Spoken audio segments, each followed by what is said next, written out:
a Nobody's Project production. 5, 4, 3, 2, 1. When the clock struck midnight on the 1st of January 2025, the total population on Earth was around 8.09 billion people.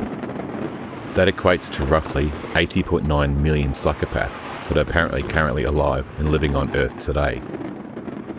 That also means that based on the data, there's about 240 to 405 million sociopaths in our planet's population today. Of the 80.9 million psychopaths, many of these people make up a large percentage of our prison population. Around 25 to 40% of our prisoners are diagnosed as psychopaths, and as many as 50% of our prisoners are identified as sociopaths. But we're not talking about these people. These people are not arseholes. They're psychopaths and sociopaths. General estimates have that around 3 to 4% of CEOs and executives are psychopaths, and a larger percentage are sociopaths. But we are not talking about these people. These people are not arseholes. They're psychopaths and sociopaths. Movies, for as long as they've been around, have portrayed people who are murderous, dangerous, manipulative, and generally great evil characters or antagonists as psychopaths. But we are not talking about these people. These people are not arseholes. In fact, they're not even psychopaths. They are more closely aligned to psychotics, sadistic psychopaths, perverted psychopaths, and other forms of mental disorders. What are the differences between psychopaths and sociopaths anyway? Do they behave differently? We'll go into this later in the episode and in the series, but for the purpose of this project and in alignment with a general consensus in the psychologist circles, both psychopaths and sociopaths present the same pathological behaviours. The main difference in these two disorders, and to put it most simply, psychopaths have inherited genes that affect how their neurons develop, how their brain matures, and how they can adapt to basic standards of living socially. It's a genetic thing. Sociopaths, on the other hand, have the capability to adapt to and live socially. However, they have either unformed parts of the brain or trauma to the brain that has impacted some specific areas in the frontal lobe. It's a neurological thing. So psychopaths have a genetic problem, and sociopaths have a neurological problem. And arseholes, well, it's probably a bit of one, maybe a bit of the other. We'll see as we get further into this project. Interestingly though, according to the American Psychological Association, about 25% to 30% of the general population displays significant pathological traits, and up to 50% of the population displays some psychopathic traits. Who are these people? What does the APA define as a significant psychopathic trait? Does the data from the APA help us define who our arseholes are? Do these numbers include sociopathic traits? Are these behaviours even the same? Shit, could any one of us potentially be an arsehole? The simple answer is yes. Kinda. Maybe?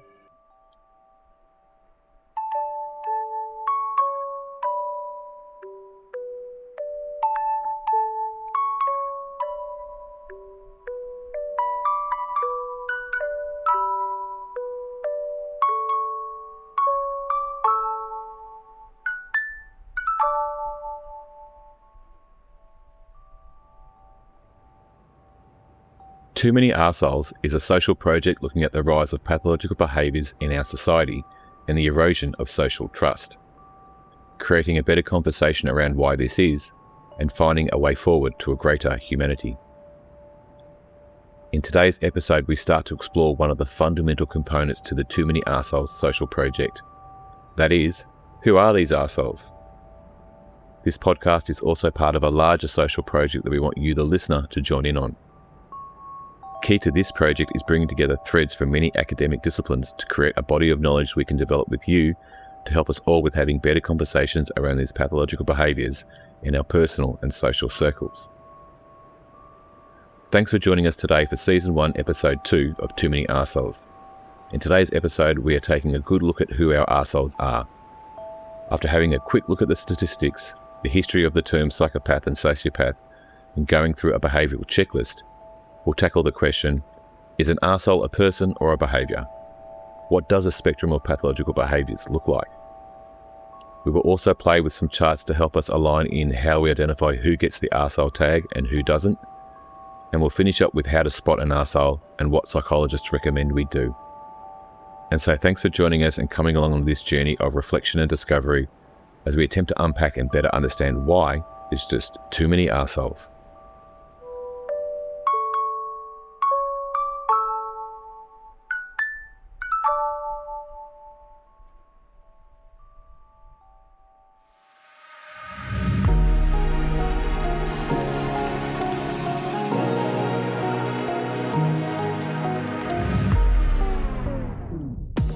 The thing about using statistics to help communicate a message or an idea is that they sound so specific and professional.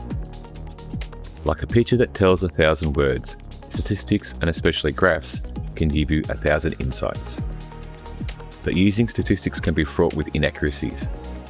They need to be referenced well, and to fully appreciate them, you need to know the source of the data, the methods they use to gather the data. Is there a tolerance to these numbers or a bias?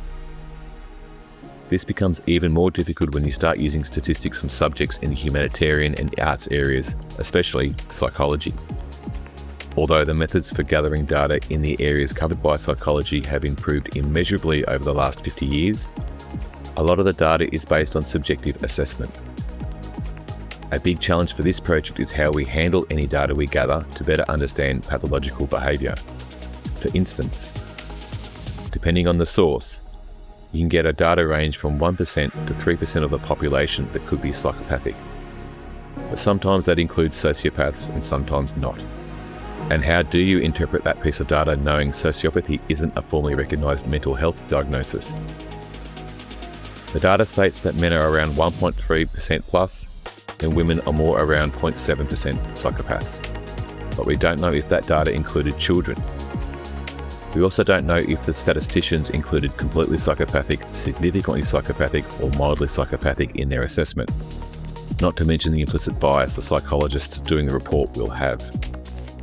If the statistics say about 1% of our population is psychopathic, then it's definitely not 10% or 50%, but more likely between 0.7% to 1.5%. So knowing that, we need to include a level of tolerance when consuming this data, as the data is different depending on your sources, it's biased depending on the researcher, and it's also subjective in nature.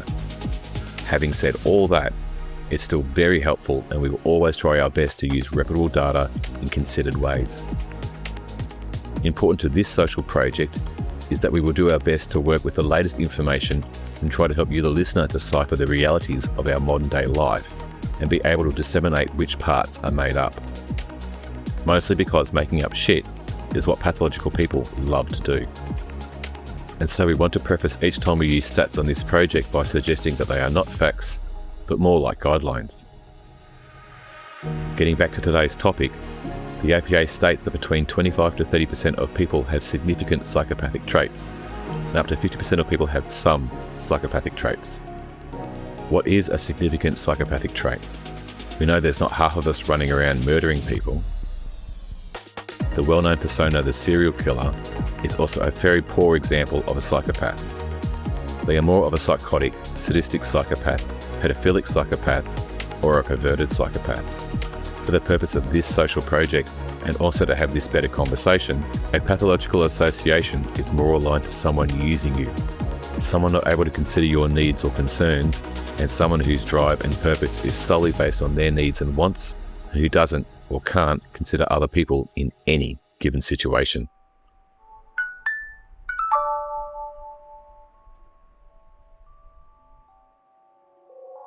One of the biggest challenges we face is trying to define and arrange how we break down the pathological behaviours in relation to the terms we have available. The term psychopathy originated in a publication by J.L.A. Koch, who was a German psychiatrist in the late 19th century. Psychopathy is of Greek origins, which means soul suffering, and has been used to describe general psychological disturbances for the last roughly 150 years. The term sociopath was first coined by American psychologist George E. Partridge in the early 20th century. It is often referenced in articles that the new term was introduced to differentiate the behaviours of psychopaths and group antisocial behaviours more accurately. Sociopathy was popularised by Texas forensic psychologist James Grigson also known as Dr. Death. From the early 60s through to the late 80s, Grigson was a key witness advocating for the prosecutors on many death row court cases.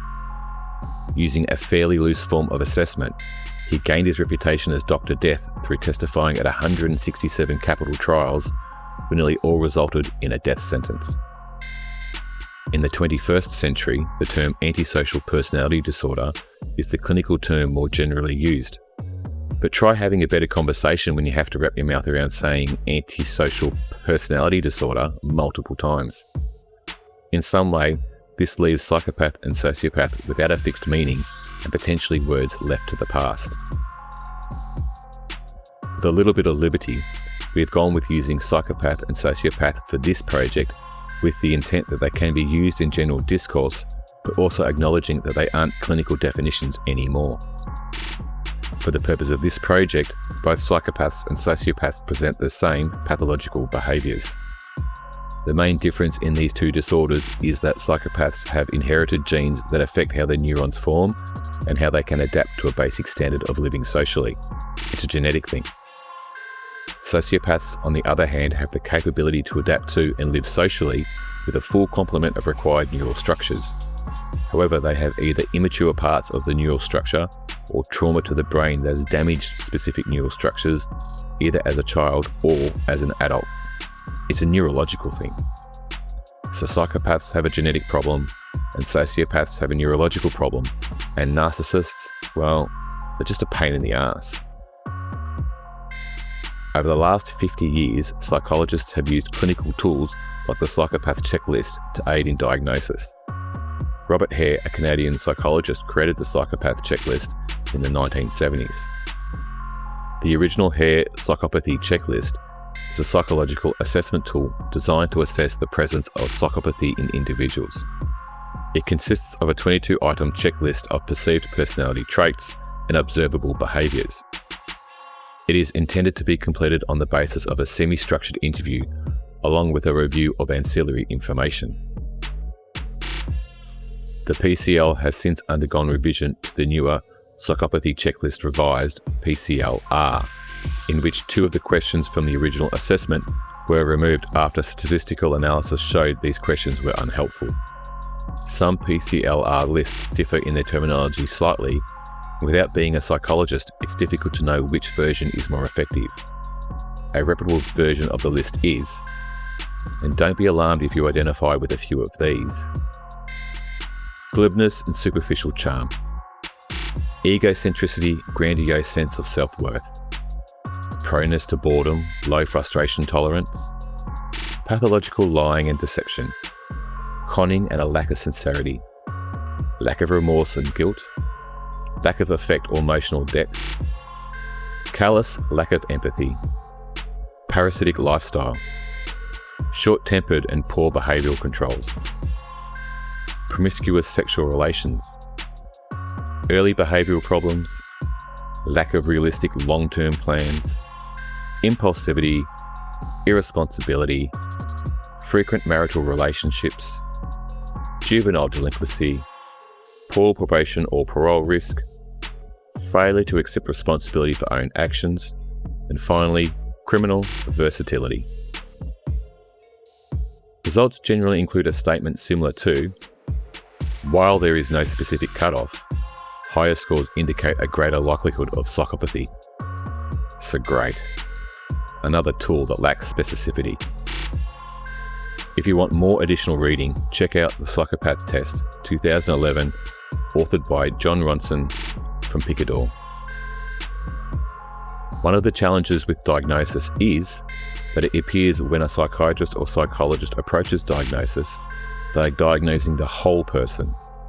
They see them generally in one setting.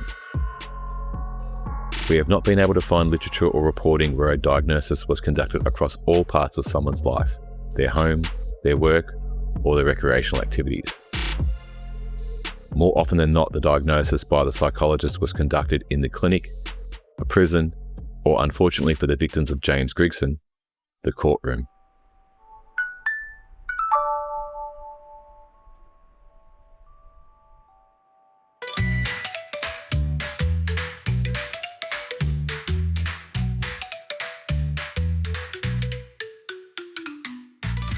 One of the first questions we had to tackle when putting together the Too Many Arseholes social project's mission and premise was to clearly define if an arsehole was a person or a behaviour.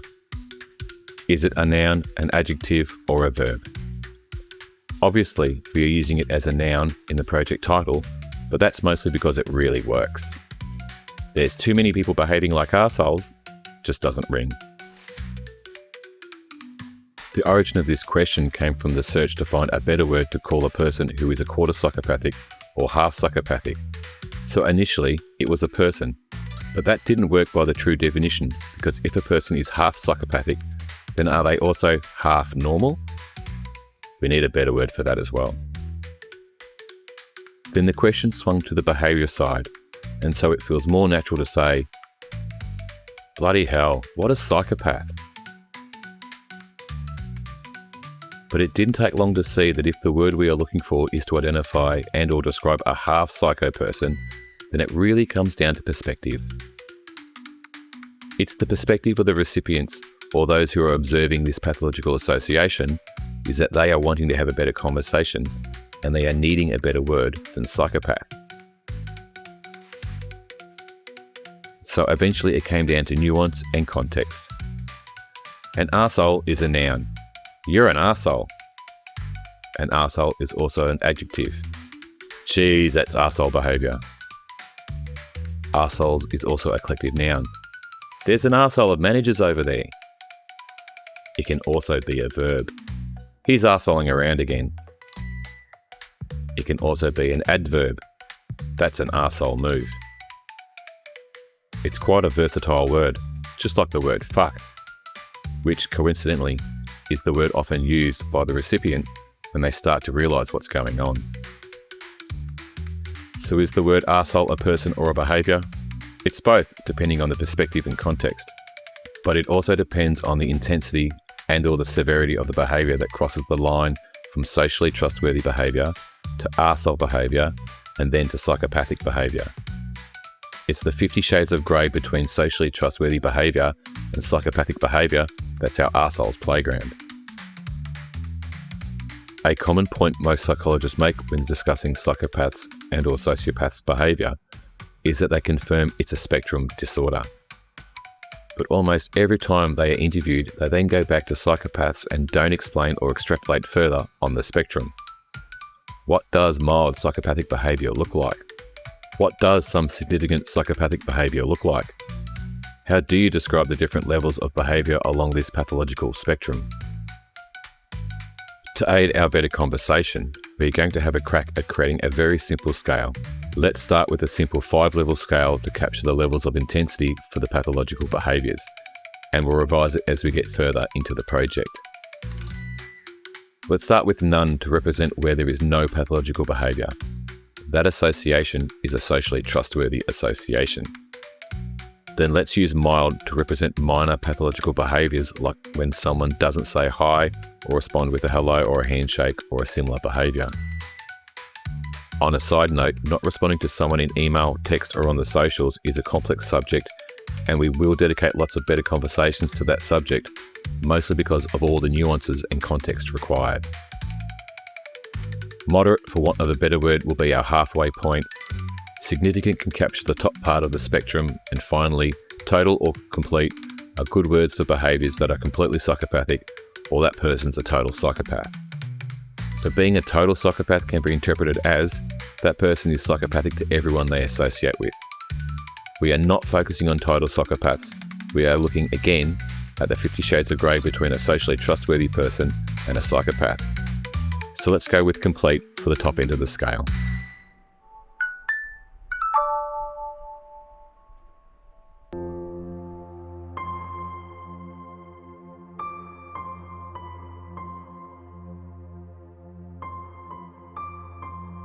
To aid in creating better conversations, it's important to have aligned understanding on the subject. Psychopathy, antisocial personalities, or pathological behaviours are not subjects with obvious aligned understanding. At best, we use lists like the PCLR or similar lists as a jumping off point. Checklists are good for those that are readers and listeners, but there's also doers, those that learn by doing a task, and watchers those that learn through observation. For those more visual or data-driven folk, these lists aren't that very friendly. So we're going to attempt to approach the subject using a very crude graph. Let's start by using the good old Venn diagram. Remember that brief subject in high school maths that had you drawing circles within circles and circles connecting to circles? And there was always a lonely little circle not connected to anything on the bottom right hand side of the graph. Anyway. Now create each circle as an association. Create a Venn diagram displaying all the different associations you have and use the size of the circle to show its prominence. You directly associate with maybe your partner, children, work, friends. These are likely big circles. Sports team and community, small to medium circles. You also indirectly associate with your political representatives, entertainment, news or social media personalities, and business leaders, very small circles. If you are struggling with indirect associations, then identify people whose decisions and actions impact on you because of their role.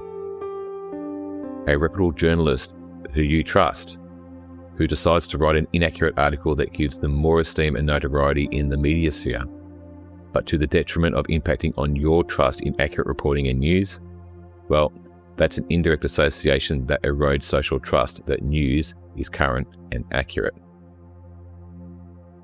Let's add some colour to the graph. Using the red, yellow, green spectrum, where red is pathological behaviour and green is socially trustworthy behaviour, makes sense. Now colour in each section of your circles on your imaginary Venn diagram and see what kind of graphic it creates. You can rearrange the circles so that the more orange reddish circles are on one side and the more yellowy greenish circles are on the other side, but still maintain all the correct interconnections. Now you can start to see the spectrum of not only pathological behaviours, but also how that spreads across someone's whole character. While we're exercising our visual and creative neurons, let's try adding some more overlapping associations. Outside the associations we have at work, home, and local community, etc., we also have, for want of a better word, physical associations. The more obvious ones we have are how we associate with our own sex and the opposite sex, how we associate with people of different age groups, and how we associate with people of different ethnicities. So now add these circles to your imaginary Venn diagram. When you rearrange the diagram and recolor in the different pathological intensities, you will start to see more patterns and trends. Having a pathological association with the opposite sex, even a mild one, is quite common, especially if there was trauma suffered at home from a parent or abuse was suffered during childhood. When you chart a person's whole character across all their associations and include their pathological intensity, you may start to see patterns and trends emerge. Anyone with orange or red associations, which should represent associations that are significant or completely pathological, well, they're definitely arseholes, or they are people behaving like arseholes. What about a chart that has only one small section that's quite orange, or lots of sections that are a strong yellow?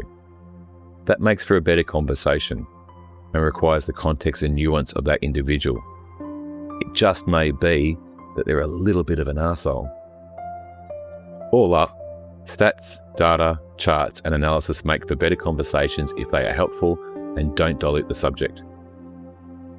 If you find the tools are not working, try another way to have your better conversation. If you're not a visual person, then try the PCLR. The more different ways we look at the rise of pathological behaviours in our societies, be it stories, news, experience, stats, data, charts, or even gossip, the more conversations we will have. We will have better understanding of the problem, and the pathways forward will open up.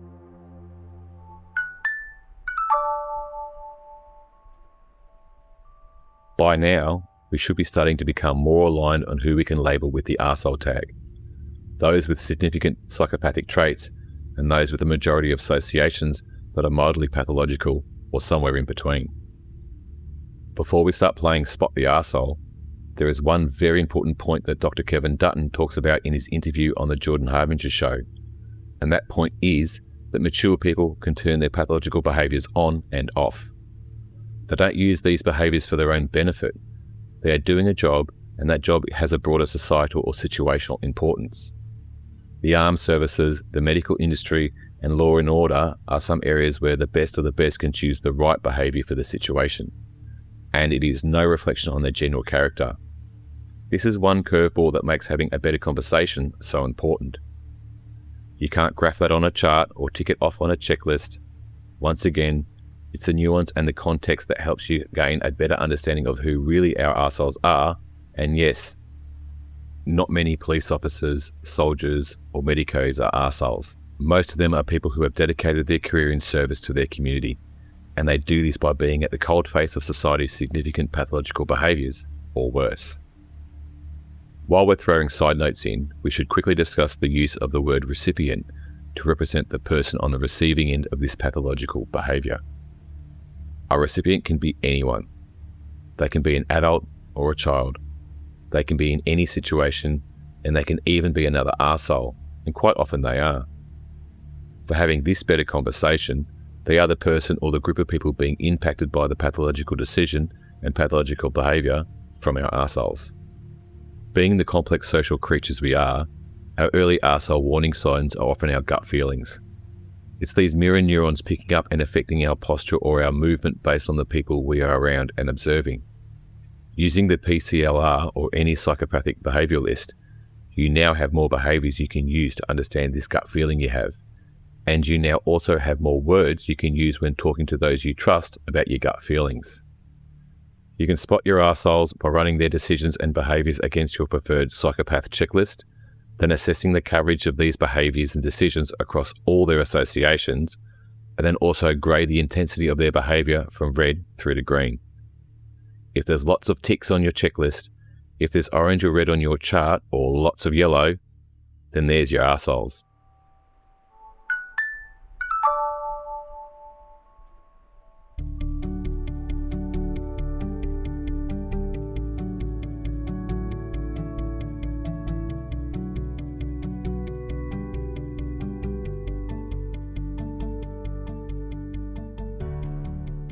The most common answer psychologists give when you ask what can you do when you find you're in a pathological association is that you need to walk away. You need to remove yourself from the situation as carefully as possible. You cannot reason with them, and their words cannot be trusted. That sounds good in principle, but it's not applicable across a lot of situations. The best advice we have heard suggested is a slight extension of this response, and that is simply, don't try engaging with them on their behaviour, and don't upset them until you are fully across the situation and you have plans to move on. People generally don't like having something taken away from them. And for arseholes, it's doubly so when someone they have been treating pathologically, for whatever personal benefit, is wanting to get out. How that looks will depend on the context and the nuance of the given situation. As a social project, we are not in solution mode yet. But ultimately, in most situations, the association will need to be broken before any remedy could be possible. It's a deficiency in their neurology. The hardware is not there to run the software. They can't behave in this higher socially minded way. What we can do is, if possible, have a better conversation with the recipient, or at least bring a group of people who care for the recipient into this better conversation. We can't stress the importance of getting across all the complexities in a given situation, but for now, better conversations are an obvious way forward. So please, join in the conversation.